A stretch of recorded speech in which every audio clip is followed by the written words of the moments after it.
Eu vou novamente compartilhar, então, a tela com vocês. Saudar Zé Roberto também, que entrou agora. Boa noite, Zé Roberto. Feliz sábado também para você. Queridos, como sempre, eu vou começar pedindo a participação, a interação de vocês nas perguntas, nas respostas, nas contribuições, nas observações, que vocês fiquem, como sempre, bastante à vontade para participar. Vou lembrar vocês também que hoje a gente vai ter um formato desse encontro diferenciado, especial, porque a gente vai falar sobre o remanescente, e uma das missões do remanescente é proclamar o Evangelho Eterno. E esse Evangelho Eterno, né, da graça salvadora de Cristo, chegou na vida do nosso amigo Anderson, e ele vai contar um pouquinho dessa experiência hoje aqui. Então, eu vou reservar os 20 minutos finais aqui para a gente poder escutar um pouquinho da trajetória dele, do encontro dele com Cristo, como foi que Cristo o chamou, como ele tem reagido a esse chamado na sua caminhada cristã. Então, a gente vai ver um pouquinho da mensagem e um pouquinho da prática, né? Na vida de um dos nossos colegas aqui desta classe. Tá bom? Deixa eu projetar aqui na minha.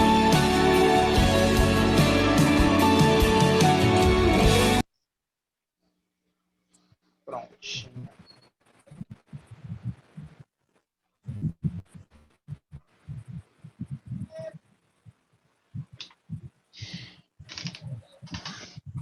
Bom, aqui eu tenho... Está chegando bem para vocês a imagem? Está na tela? Está. Tá, só recapitulando. Sim, está tudo bem. Ótimo.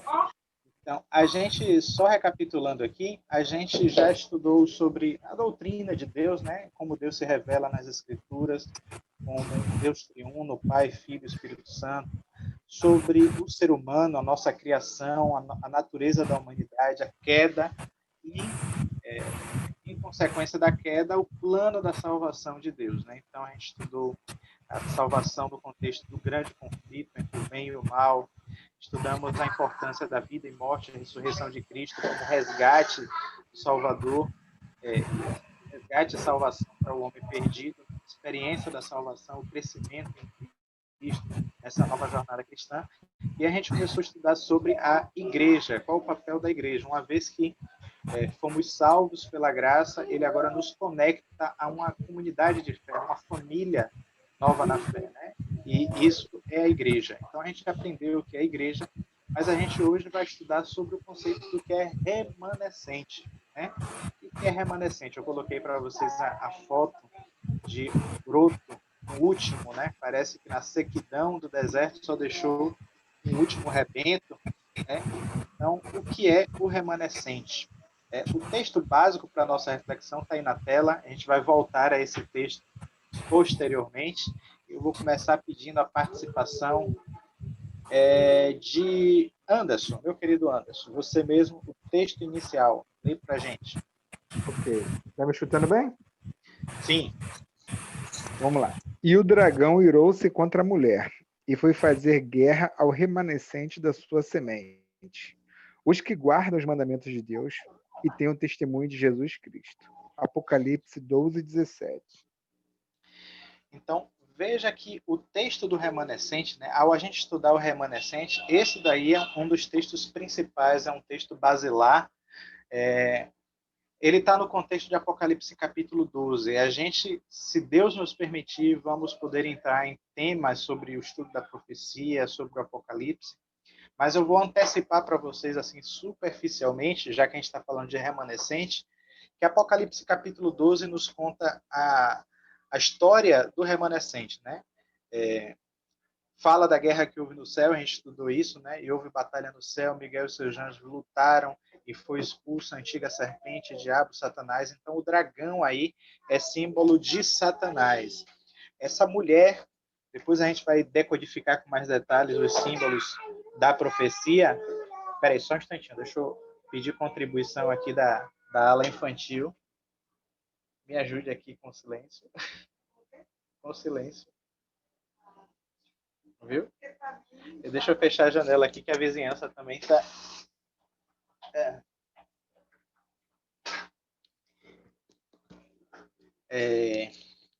Então, a mulher, na profecia bíblica, é o símbolo de igreja. Então, você tem aí uma igreja pura, né, que o Satanás foi incitado, ele, na verdade, incitou uma perseguição contra ela e contra o seu remanescente, a sua semente.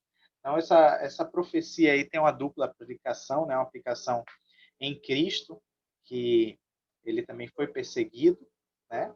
Mas também tem uma aplicação para o remanescente, o restante da sua descendência, aqueles que guardam os mandamentos de Deus e têm o testemunho de Jesus. Então a gente vai entender hoje o que é esse remanescente. Primeiramente, né, remanescente é aquele que sobra, aquele que resta, né? E a gente tem uma ampla base bíblica sobre remanescente. Eu vou pedir a Zé Roberto aí, então, para ligar o microfone. Zé Roberto, lê para a gente os textos que eu separei aqui sobre o remanescente nas Sagradas Escrituras. Ok, tá ouvindo bem aí? Nossa. Pronto. O que é o remanescente?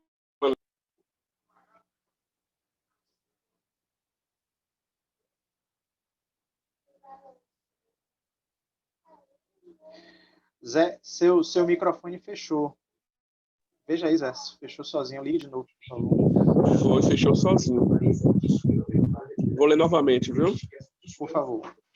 Porém, deixarei o remanescente para que tenhais entre as nações alguns que escaparem da espada quando fordes espalhados pelas terras. Ezequiel, capítulo 6, verso 8. E ele disse: Eu tenho sido em extremo zeloso pelo Senhor, Deus dos exércitos, porque os filhos de Israel deixaram a tua aliança, derrubaram os teus altares e mataram os teus profetas à espada. E só eu fiquei, e buscam a minha vida para me tirarem. Também deixei ficar em Israel 7.000, todos os joelhos que não se dobraram a Baal, e toda a boca que não o beijou. 1 Reis, capítulo 19, verso 14 e 18. Maravilha. Vocês devem ter percebido que esses textos eles têm em comum o falar sobre o remanescente, né? Deus sempre teve um remanescente, aqueles que permaneceram fiéis ao seu lado. Esse texto aí de 1 Reis é muito importante, porque Elias, ele acreditava que ele estava sozinho, né? Vocês lembram-se da história lá da batalha de Elias e os 450 profetas de Baal no Monte Carmelo, e Elias via-se sozinho. Ele era um remanescente, mas ele pensou que ele era o último, o único remanescente. E no seu diálogo com Deus, ele diz ali, né? Só eu fiquei. Mas Deus disse a ele que ele ainda tinha 7.000 joelhos que não se dobraram a Baal. E quando você faz um estudo sistemático da Bíblia, você vai ver que Deus tem os seus remanescentes ao longo de toda a história. A começar já do Gênesis, né? Após a queda, você tem ali dois grupos de pessoas simbolizadas por Caim e por Abel, né? Caim simbolizando aqueles que querem viver a vida com seu próprio método, né? A sua independência, e Abel, aqueles que querem devotar a sua vida em obediência a Deus. E a gente já viu aqui que uma das palavras chaves para o remanescente é a obediência e a fidelidade a Deus. Então, a gente vai avançar aqui para ver um pouquinho mais sobre a história do remanescente, né? Dentro do professo povo de Deus, existe aquele que realmente é fiel a Deus, que não é um cristão nominal, um crente nominal, um seguidor nominal, né? Eu tenho mais uma sequência de textos aí, eu vou pedir a Carla, por favor, Carla, para fazer a leitura desses.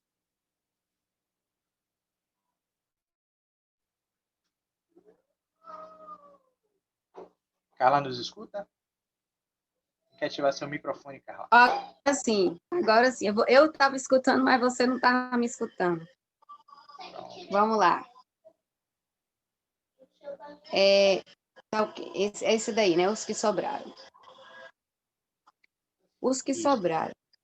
E acontecerá naquele dia que os restantes de Israel e os que tiverem escapado da casa de Jacó nunca mais se estribarão sobre aquele que os feriu. Antes, estribar-se-ão verdadeiramente sobre o Senhor, o Santo de Israel. Os restantes se converterão ao Deus forte? Sim, os restantes de Jacó. Porque ainda que o teu povo, ó Israel, seja como a areia do mar, só um remanescente dele se converterá. Uma destruição está determinada, transbordando em justiça. Isaías 10, 20 e 22. E disseram a Jeremias, o profeta: aceita agora a nossa súplica diante de ti, e roga ao Senhor teu Deus, por nós e por todo este remanescente, porque de muitos restamos uns poucos, como nos veem os teus olhos, para que o Senhor teu Deus nos ensine o caminho por onde havemos de andar e aquilo que havemos de fazer. Jeremias 42, 2, 3. Obrigado, Carla. Então, pela leitura desses textos, vocês podem perceber que Deus sempre tem aqueles poucos, né, como diz aí, né? Porque de muitos restamos uns poucos.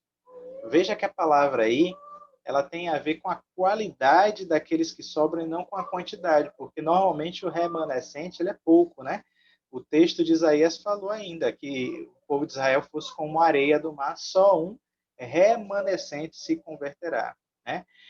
Essa ideia de que só poucos servem a Deus em sinceridade, ela perpassa todas as escrituras, né? Já falou sobre Caim e Abel, quando você vai ver na história do dilúvio também, só Noé e sua família, apenas 8 pessoas daquele mundo antediluviano que conseguem se salvar.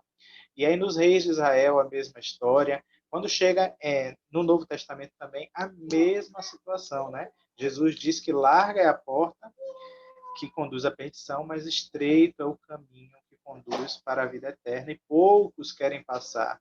Então, muito embora professe os seguidores de Deus, de Cristo, da sua verdade, somente poucos é que, em verdade, em fidelidade, são aqueles que lhe obedecem. Portanto, por isso é muito importante a gente estudar sobre o remanescente. Por quê? Porque dentro do povo de Deus já havia sido profetizado desde o início da igreja cristã uma grande apostasia. O que é apostasia? É o abandono ou afastamento da verdadeira fé, né? Tem alguns textos clássicos que estão aí na tela. Deixa eu pedir aqui, quem pode ler agora, que eu ainda não abusei. Giovana, você pode fazer a leitura dos textos que estão na tela, Giovana, por favor? Posso sim. A grande apostasia. Porque surgirão falsos cristos e falsos profetas, e farão grandes sinais e prodígios, e, se possível fora, enganarão até os escolhidos. Mateus 24, 24. Porque eu sei que isso, depois da minha partida, entenderão no meio de vós lobos cruéis, e que pouparão ao rebanho. E entre vós mesmos se levantarão homens que falarão coisas perversas, para atraírem discípulos após si. Atos 20, 29 e 30. Ninguém de maneira alguma vos engane, porque não será assim, sem que venha antes a apostasia, e se manifeste o homem do pecado, o filho da perdição, o qual se opõe, se levanta contra tudo, e o que se acha, o que se chama Deus, ou se adora, de sorte se assentará como Deus no templo de Deus, querendo parecer Deus. Segundo Tessalonicenses 2, 3, 4. E todo espírito que não confessa que Jesus Cristo veio em carne não é de Deus, mas este espírito é do anticristo, do qual já ouviste que há de vir, e esse que agora está no mundo. 1 João 4, 3. Obrigado, Giovana. Percebam, gente, que Jesus, já em Mateus 24, tinha profetizado que viriam falsos profetas com enganos, né, com sedução, doutrinas errôneas no meio da igreja cristã. Paulo, lá em Atos 20, fala que muitos lobos cruéis que não pouparão o rebanho de Deus já estavam se levantando já naquele tempo, ou seja, doutrinas erradas, desvios da fé, dentro da igreja cristã primitiva já. Isso é confirmado por ele quando ele diz que a vinda de Jesus ela não ocorreria antes que viesse a grande apostasia, essa apostasia onde ia se manifestar esse homem do pecado. A gente vai estudar mais detidamente aí quem é esse homem do pecado, filho da perdição, que se levanta contra tudo que se chama Deus, né? Então, essa pretensão de estar no templo de Deus, requerer adoração para si, que pertence exclusivamente a Deus, né? Então, João confirma isso lá ao dizer que o espírito do anticristo já estava atuando no mundo nos tempos do apóstolo João. Então, a gente vê que os desvios na fé são muitos e constantes dentro da igreja cristã. Por isso, só um remanescente permanece fiel a todos os ensinamentos, né? Então, é muito fácil se confundir para um lado para o outro, né? A gente hoje tem cerca de 30 mil subdivisões dentro do cristianismo que estão catalogados. Todas as igrejas professam seguir a Cristo, seguir a Bíblia, mas cada um ao seu modo, ao seu sabor, né? Qual está sendo realmente fiel? Quais estão sendo realmente fiéis à Bíblia, aos seus ensinos, à doutrina e a Cristo, né? A ascendência do homem do pecado. Quem é esse homem do pecado? Esse homem do pecado, citado lá por Paulo, a atuação dele já estava naquele tempo, né? Ele diz, e o apóstolo João confirmou, e a gente vai ver que esse homem do pecado é o sistema religioso que usurpa de Cristo as suas funções e que se mescla com a autoridade humana, está baseado em autoridade humana e não na autoridade de Deus.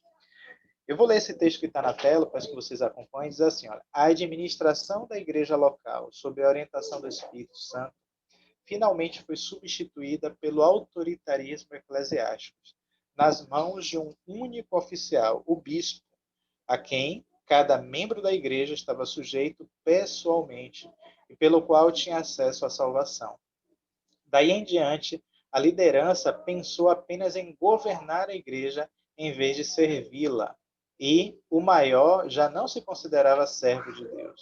Assim, gradualmente se desenvolveu um conceito de uma hierarquia sacerdotal que se interpôs entre o cristão como indivíduo e senhor. Nesse ponto aqui, é importante destacar que não é nosso objetivo fazer ataques à denominação A ou B, instituição A ou B, mas a gente está falando aqui da nossa história como cristãos, a igreja cristã fundada por Cristo e por seus apóstolos, pouco tempo depois, segundo eles próprios, já estava infiltrada de pessoas, lobos cruéis, com doutrinas errôneas, e essa igreja cristã foi se degenerando do propósito inicial de Cristo, né? Então, essa igreja se degenera, mas pessoas individuais continuam servindo a Deus em integral obediência à sua lei, à sua verdade revelada, né? Então, essa igreja que se degenera e que passa a depender da autoridade humana, ela tem um período de supremacia. Aquele texto que a gente leu inicialmente lá sobre a mulher, vou retornar aqui, diz assim, irou-se o dragão contra a mulher. Quando você vai ver no versos anteriores, vai dizer que o tempo dessa perseguição seria de 1260 anos. Está registrado lá, salvo engano, no verso 9. Eu não coloquei o texto inteiro aqui, mas vocês poderão conferir em suas Bíblias. Então, o tempo de perseguição desse dragão que instrumentalizou uma igreja apóstata para perseguir os fiéis e os remanescentes, esse período de perseguição foi de 1260 anos. Quando é que começou isso? Quando a igreja se degenerou em seus compromissos com o Estado, né? A união de igreja e Estado é sempre algo que se perverte para a perseguição das consciências, para a perda das liberdades das consciências, para a perda da liberdade religiosa, né? Meu amigo Anderson é aí assessor de política, e uma das conquistas maiores que a gente tem na história é vamos dizer assim, um governo laico, né? Porque o governo, quando ele tem uma tendência religiosa, ele tende a perseguir aqueles que não são adeptos da sua religião, do seu pensamento, do seu dogma, né? Então, a separação entre a igreja e o Estado, ela é uma das conquistas que garantem a liberdade religiosa. Mas, durante 1260 anos, não foi assim que a história andou, né? A igreja, ela esteve ombro a ombro com o Estado, né? Foi tutoriada pelo Estado e também o tutoriou, né? Muitas vezes a igreja tomava a primazia, ela estabelecia os reis, ungia os imperadores, isso está registrado ao longo da história, né? Depois que o Império Romano caiu, vou voltar aqui para mim, para poder a gente dialogar sobre isso, um pouquinho de história da igreja cristã. Vocês se lembram que a igreja cristã, Cristo nasceu debaixo de que governo? Quem lembra aí? Poder abrir o áudio, comentar, participar. Herodes. Isso, Herodes era representante de que governo, de que império? Roma. Romano. Bem, então, debaixo do Império Romano, Cristo nasceu, Cristo foi perseguido, de um poder perseguidor da igreja cristã, que era o Império Romano secular, era um império pagão ainda. Mas o que é que acontece? Antes de Roma você tinha, e a gente vai ver em estudos futuros, quando estudarmos de profecias, os grandes impérios do mundo, né? Principais que perseguiram o povo de Deus, né? Babilônia, Medopécia, Grécia e Roma. Obviamente teve Egito, teve a Síria também, mas em termos de profecia, o que são citados são esses. Mas Roma, ela não foi vencida por nenhuma outra nação. Lembra de suas aulas do ginásio de história? Como foi que caiu o Império Romano? Você se lembra?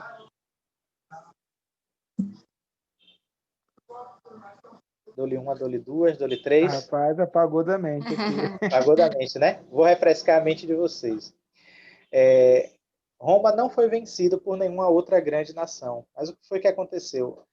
Invasões de tribos bárbaras vindos do norte da Europa e do leste, ali da Ásia, né? Da Europa Oriental, né? E Ásia. Essas tribos, elas começaram a invadir e enfraquecer o Império Romano. Então, o Império Romano, ele como tal, caiu em 476 depois de Cristo, né? Seu último imperador, chamado Rômulo, também foi deposto por Alarico. Então, várias tribos bárbaras começaram a povoar ali toda a Europa, né? Mais especificamente 10 tribos, cumprindo a profecia lá de Daniel, capítulo 2, que o reino seria sucedido, tentaria se unir por uniões, mas não conseguiria.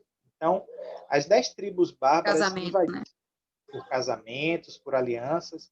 Então, essas tribos foram enfraquecendo o Império Romano, mas eles perceberam o seguinte: existia muita coisa em Roma, o seu sistema, que dentre os bárbaros não havia. Então, aqueles que preservaram o conhecimento dessas leis romanas, da língua romana, do estilo de administração romana, com a deposição dos imperadores, da classe política, dos seus patrícios, quem foi que ficou? A igreja romana. A igreja se tornou, então, a guardiã das leis, se tornou aquela que possuía o conhecimento da administração. Então, quando chega ali no ano de 538, o imperador Justiniano, que era o Império Romano Oriental, o que caiu em 476 foi o Império Romano Ocidental, com sede em Roma, mas o Império Romano Oriental continuava lá em Constantinopla. E aí ele agora, a fim de que tenha-se um poder centralizado no mundo ocidental, estabelecer a geopolítica ali da paz, né, e não viver em guerras e facções entre os bárbaros, ele estabelece ali o bispo de Roma, da igreja de Roma, ele estabelece como sendo o cabeça de todas as igrejas e também com o seu poder e influência no mundo civil.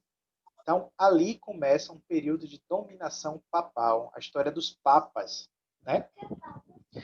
Papa, Lucas está aqui perguntando, né? Aproveito para responder, é um título do líder religioso cristão que toma para si, né? Afrontando, inclusive, uma afirmação de Jesus, que ele disse que aqui na Terra nós não deveríamos chamar ninguém de pai, né? Porque pai só existe um que está no céu, e ele toma para si esse termo latino, pai, como sendo o o pai de todas as igrejas, o pai na fé de todos, se coloca como sucessor de Pedro, e a gente, ao estudar sobre a igreja, no último encontro a gente viu que isso é uma falácia do catolicismo romano, quando diz que o Papa é o sucessor de Pedro. Quando Cristo falou, né, tu és Pedro, sobre essa pedra eu colocarei a minha igreja, ele não está falando de Pedro em si, ele está falando da afirmação que Pedro havia feito, que Pedro acabara de declarar, né, que Cristo era o Filho de Deus vivo. Então, sobre esse fundamento, né, é que Cristo estabelece a sua igreja, não sobre uma figura humana de Pedro, até porque os outros textos da Bíblia a gente viu que diz que a cabeça da igreja não é Pedro, a cabeça da igreja é Cristo. A gente já viu isso também, né? Mas começou com Justiniano e isso se estendeu até 1798, quando Irmão, o general... aí, essa data... Pois não, Carla. Essa data de 1798, ela é quando começa a Revolução Francesa ou quando termina? Eu sempre tenho essa dúvida. Muito bem notada, ótima. Gosto dessas perguntas. Né? É quando termina a Revolução Francesa. Né? Porque, na verdade, a Revolução Francesa, que se propõe ser revolucionária, né? Democrática, acabar com autoridades, ela própria se degenera, né? E como dizem os historiadores, eles devoram seus próprios filhos. Os filhos da Revolução foram devorados por ela própria. Né? O próprio Robespierre, Danton, eles foram levados também à guilhotina, à forca, né? Com os métodos cruéis que eles estabeleceram lá na Revolução Francesa, extremamente radicais dos jacobinos. E aí Napoleão ascende ao poder como cônsul, e depois ele se coroa como imperador.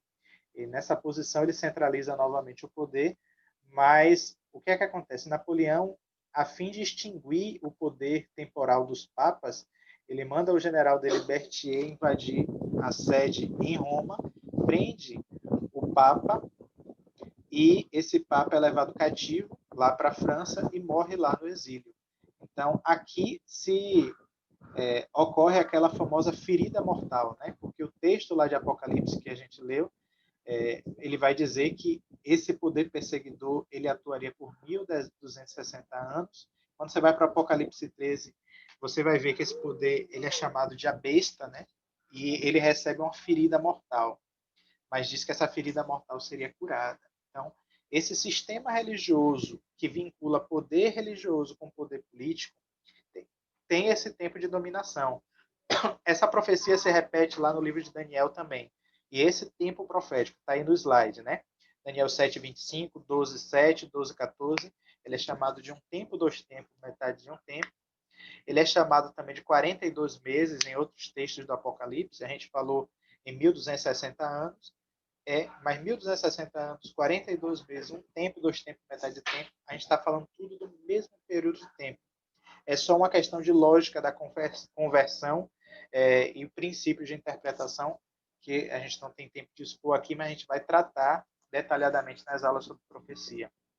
Mas o que eu estou mostrando para vocês é que durante todo esse período de dominação papal, que coincide com aquilo que a gente vai chamar também de Idade Média, Idade Escura, né? Até um pouquinho mais, é um período onde muitos cristãos tentaram manter a sua fé, mas foram perseguidos pelos dogmas da Igreja Romana, né? Você tem os valdenses, você tem albigenses, você tem uma série de... Sim, você tem uma série de povos que foram perseguidos pela religião oficial do Império, que era o catolicismo romano.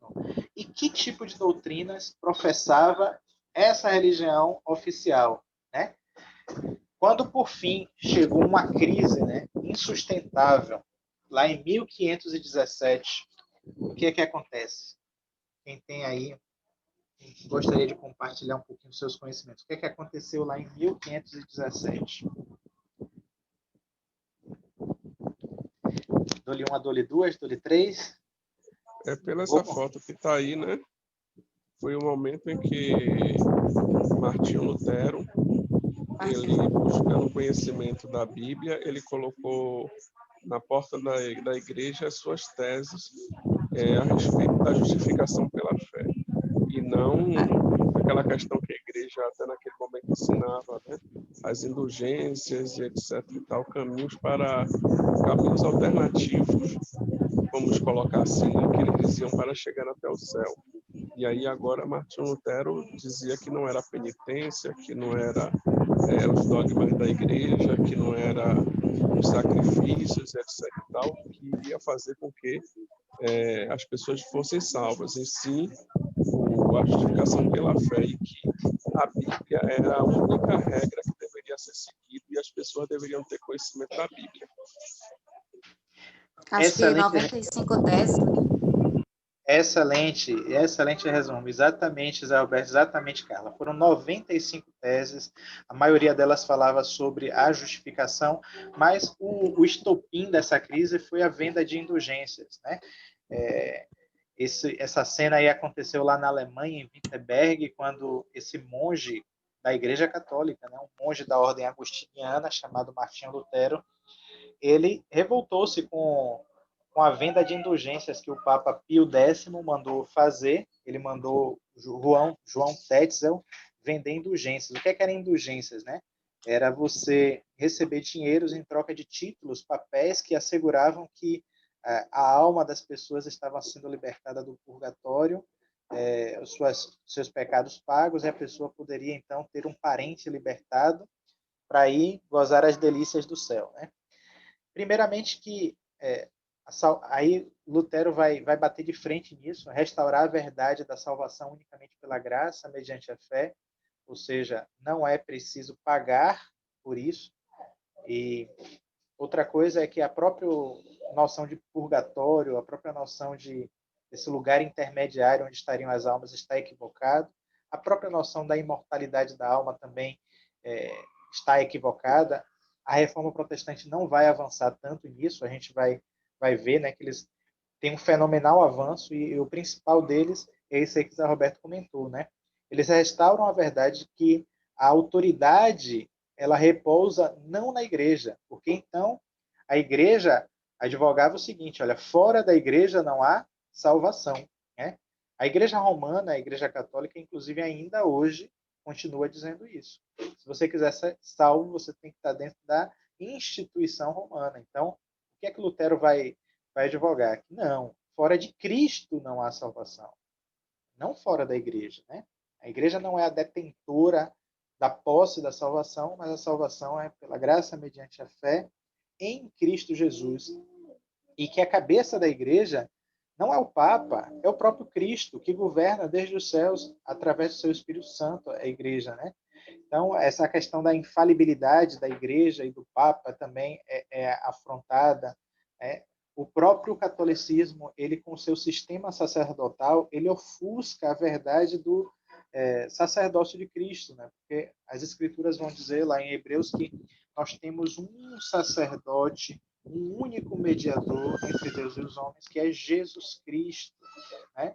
E a igreja vai dizer, não, que você precisa apresentar-se perante um sacerdote para confessar os seus pecados, pagar penitências, né? Exercícios espirituais, mutilações muitas vezes, sacrifícios e promessas, indulgências, né? E permanecer sobre a autoridade da igreja. Então, todas essas doutrinas que são degeneradas, antibíblicas, elas estavam no corpo da igreja cristã majoritária, né? Da igreja que se considerava representante de Cristo na Terra. Mas Deus tinha remanescentes. Deus tinha levantado pessoas, né? Eu recomendo até a vocês aí assistir um pouquinho desse filme, quem tiver tempo nessa quarentena, assista o filme Lutero, né? O nome do filme é Lutero. É uma boa retratação do que a Reforma Protestante lutou contra essas doutrinas erradas que entraram no meio da igreja. Eu vou até ler, eu vou compartilhar uma outra tela que eu tenho aqui para vocês. Eu vou colocar rapidamente algumas doutrinas que foram entrando no meio da igreja. Não sei se vai... Deixa eu tentar ampliar aqui. Vou testar aqui. Eu acho que meu celular está dando para ler. Espero que no de vocês também. Diz assim, são as coisas que entraram aí no meio da igreja cristã ao longo dos eras, né? Entrou aí prece pelos mortos, no ano 310.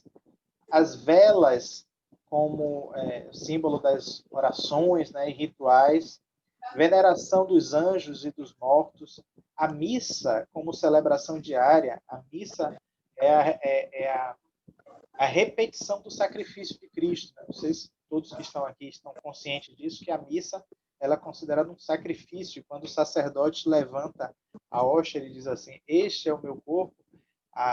Os católicos creem que aquele pedaço de pão se converte verdadeiramente e de fato no corpo de Cristo e no sangue de Cristo. Não é um símbolo, mas é sim a repetição do sacrifício.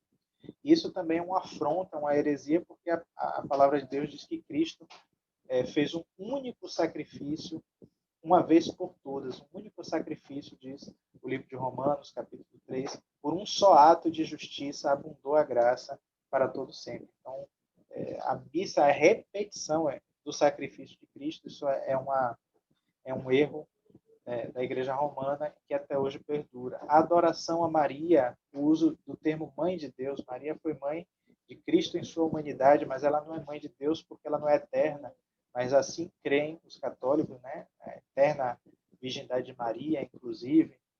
Os padres passaram a existir diferente. Né? Quando a Bíblia nos diz lá em 1 Pedro que nós somos nação santa, sacerdócio real, é aquilo que os protestantes resgataram como sendo o sacerdócio de todos os crentes. Né? Nós não precisamos mais de intermediário para chegar a Cristo, a Deus, porque Cristo, ao morrer na cruz do Calvário, diz o Evangelho, o véu do templo rasgou-se de alto a baixo, mostrando o lugar santíssimo. Isso era a representação de que o acesso e o caminho a Deus agora foi aberto pelos méritos de Cristo. E é por isso que Paulo vai dizer assim, olha, achegai-vos confiadamente ao trono da graça, a fim de achar misericórdia e graça em tempo oportuno. Então, Deus nos convida para se relacionar com Ele diretamente, sem intermediários, porque nós somos sacerdotes, né? Nós não precisamos de um sistema sacerdotal.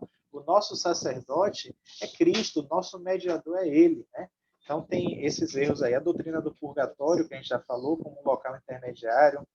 Foi estabelecida uma língua como padrão e a Bíblia não podia ser traduzida e nem poderia ser pregado sermões em outras línguas, de modo que as pessoas não entendiam mais a mensagem, né, nas suas próprios idiomas nacionais. Então, o Papa, a instituição do papado em si, que na verdade, como eu já falei, é uma afronta à orientação do próprio Cristo, que ninguém deve ser chamado de pai aqui na Terra. O ato de beijar os pés do Papa, veneração da cruz, água benta, canonização dos santos mortos, celibato, né? Cristo nunca pediu isso do seu povo como uma regra, né? Mas existem pessoas que é dado o dom do celibato, mas eles fizeram disso uma regra e uma norma para o sacerdócio, pouco valorizando a família, né? Orações repetitivas, que a Bíblia diz assim, né? Quando orais, não usei de vãs repetições. Então, aqui tem rosários copiados de hindus e muçulmanos. A Inquisição, a indulgência, a transubstanciação, confissão auricular dos pecados, né? Quando a Bíblia diz que nós devemos, em segredo, confessar nossas faltas a Deus. Então, aqui tem uma série de ensinos equivocados que foram entrando no seio da igreja cristã ao longo dos tempos. E aí Deus levantou esse grande movimento da reforma protestante, né, do qual a gente falou aí de Martinho Lutero, mas tem outros reformadores, né? Começou lá com Wycliffe, John Hus, próprio Lutero, Zwinglio, Melanchthon, e vários outros reformadores ali entre os séculos XV e XVI, que foram pouco a pouco restaurando verdades após verdades que foram ofuscadas ao longo da era cristã desses mais de 1000 anos. Okay? Mártires, né? Também podemos chamar, né? Mártires também, muitos deles. O próprio John Hus foi queimado em praça pública em Praga, na República Tcheca, né? Tem uma estátua dele lá. John Hus era reitor de uma universidade, um homem erudito, mas quando ele começou a contestar as doutrinas romanas, ele foi queimado na fogueira da Inquisição. Então, você vê que muitos foram mártires, como Carla falou. Então, Só que o que acontece, irmãos? Essa própria reforma protestante, que começou com um movimento muito positivo de restauração das verdades, em determinado momento ela começou a fazer água, como a gente diz aqui, né? Começou a patinar. Eles começaram a se perder dentro de discussões formais, né? Aí você tem a luta dos calvinistas contra os arminianos, você tem os grandes debates, sínodos de Dort. Então, em vez de proclamar o verdadeiro evangelho, restaurar as verdades, eles começam a repetir o erro do escolasticismo romano medieval, só que agora criando uma doutrina rígida, formal e sem a fé vibrante de Cristo, né? Então, a reforma se estagnou. O comentário diz assim: em vez de fazer avançar a reforma, os sucessores dos reformadores trataram de consolidar suas posições. Passaram a focalizar sua atenção nas palavras e opiniões dos reformadores, em vez de fazê-los sobre as Escrituras. Alguns poucos descobriram novas verdades, mas a maioria se recusou a avançar para além daquilo que os primeiros reformadores haviam apresentado. Consequentemente, a fé protestante degenerou em formalismo, escolasticismo. Os erros que deveriam ter sido corrigidos foram perpetuados. A chama da reforma gradualmente se extinguiu e as igrejas protestantes se tornaram frias, formais e elas próprias necessitadas de reforma. Então veja que a reforma protestante poderia ter avançado muito mais, não avançou porque as pessoas se concentraram nas confissões de fé e nos dogmas deixados pelos grandes líderes, né? Por exemplo, Martinho Lutero foi um grande líder cristão, mas ele não conseguiu superar muitas das doutrinas romanas. Ele continuou crendo na imortalidade da alma, crendo na intercessão de Maria, na intercessão dos santos. Ele continuou crendo na transubstanciação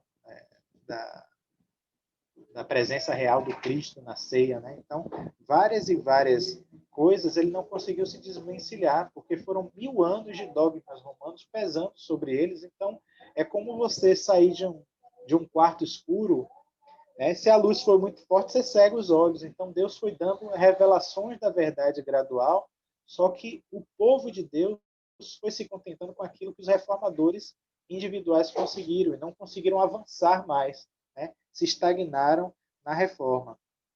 Por isso é que Deus levanta um remanescente,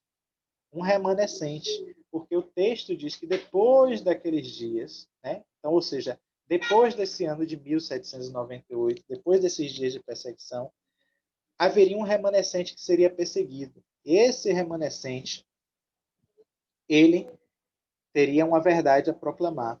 Que verdade era essa? Né? Diz aí, irou-se o dragão contra a mulher e foi fazer guerra ao remanescente da sua semente, os que guardam os mandamentos de Deus e que têm o testemunho de Jesus. Né? Hoje não vai dar tempo de a gente entrar detalhadamente nesses detalhes, eu pretendo fazer isso no próximo encontro, quando a gente for falar sobre a mensagem desse remanescente, a mensagem dos 3 anjos que está aí a partir de Apocalipse 12 e mais precisamente Apocalipse 14. Mas aqui já está a característica do remanescente de Deus, as 2 principais características: a fidelidade a Deus e a obediência a Ele na guarda dos mandamentos e possuir o testemunho de Jesus, né? Sobre os mandamentos de Deus, o apóstolo João nos diz aí, né? Aquele que diz, eu conheço e não guarda os seus mandamentos, é o que, minha gente? Mentiroso, e nele não está a verdade. Né? 1 João, capítulo 2, verso 4. Sobre o testemunho de Jesus, a própria Bíblia explica o que é o testemunho de Jesus. Lá em Apocalipse ele diz, adora a Deus, porque o testemunho de Jesus é o espírito de profecia. Então, Deus levantaria, depois desses anos de 1798, um remanescente que teria uma mensagem para pregar e viver, pautada na obediência a Deus aos seus mandamentos e pautada no espírito de profecia, ou seja, uma manifestação profética nesse novo remanescente.